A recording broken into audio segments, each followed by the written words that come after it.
so I am by no means the patterns expert. I have friends who place way more frequently than me. I very regularly miss out on like a bronze because I completely freak out and forget the last two moves, even if it's something as simple as a punch. I have placed patterns.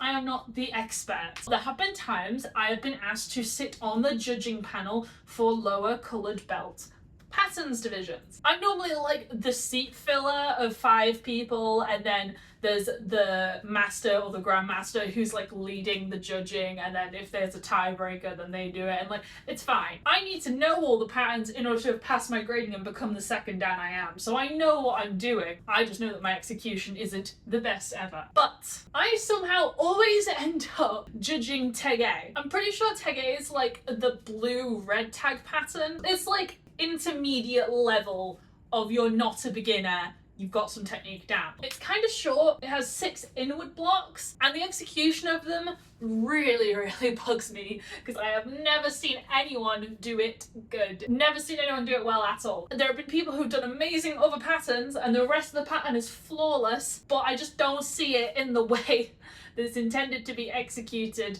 In the opinion of everyone I have checked with, like this is how I was taught it, and this is how my instructor teaches me to do it. I've deferred to other black belts and discussed it with them, and they agree with me. Obviously, everything is down to opinion.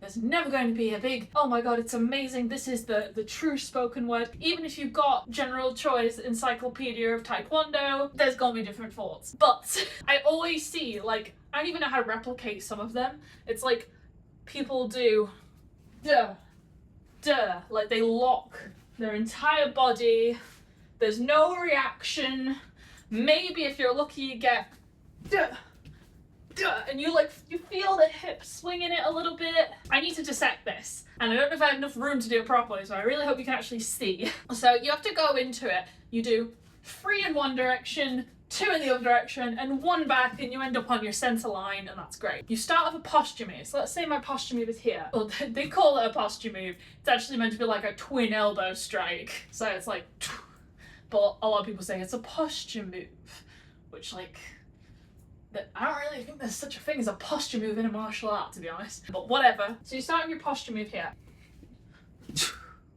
and you start. So the first thing I do, you have to move your legs and your arms in sync, but we're going to break it up. So your leg, you're in a bit of a bending stance for the transition, but it's not a bending stance because the bending stance is like duh, but it's like a bit of a bending stance, right? Your foot is on line with your knee on the side of your knee, and then you stamp into it. It's like a stompy, angry, you got weight in it, right? Your arms, this is a reaction hand. This is not a punch. You're holding that. It's almost like you're pulling yourself into the motion.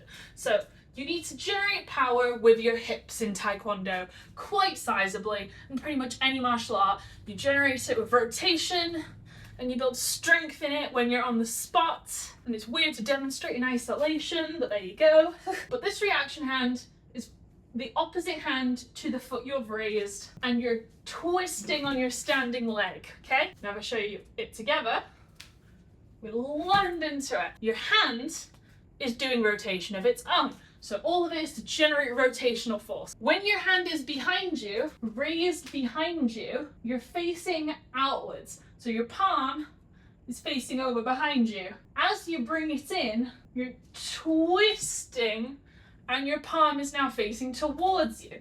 So you got this twisty motion, and you're using the twist in your forearm from your elbow, and that's coming down. So you bring it all together, and now you raise up, and as you raise back out of your sitting stance, you're putting your foot up, your arm out, and your palm behind you.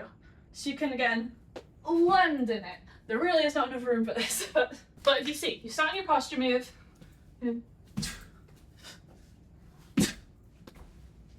I've hit a wall. The stuff I've seen, like I've never seen anyone do the reaction hand for a start. Normally it's kids divisions, I will say. Normally it's children, and you're a bit more lenient with children when they're young, because you don't want them to feel bad.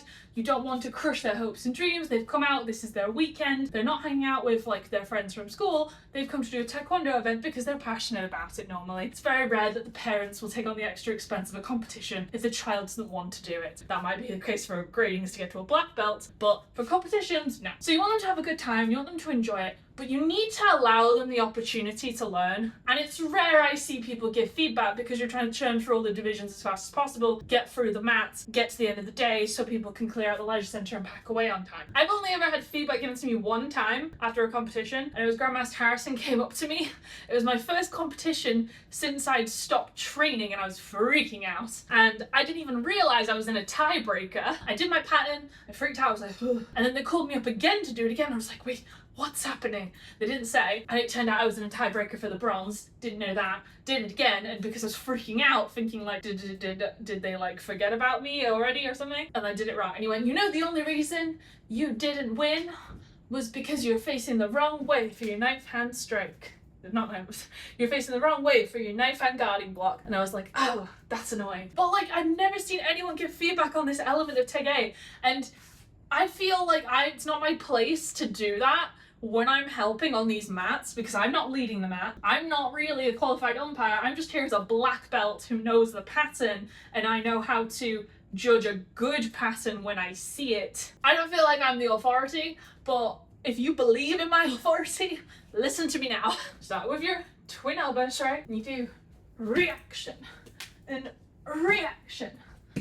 It's a block. You're trying to stop someone coming at you. It's not, oh, look at this, we're having a lovely old time. Look at my nice little shape. It's a W-shaped block, right? People say, oh, it's a W-shaped block because like you got the duh, right? But it's not, you don't hold the shape the whole time. You're not, what, just try, just hit something, right? And you generate a lot less force that way. I don't really have much else to add.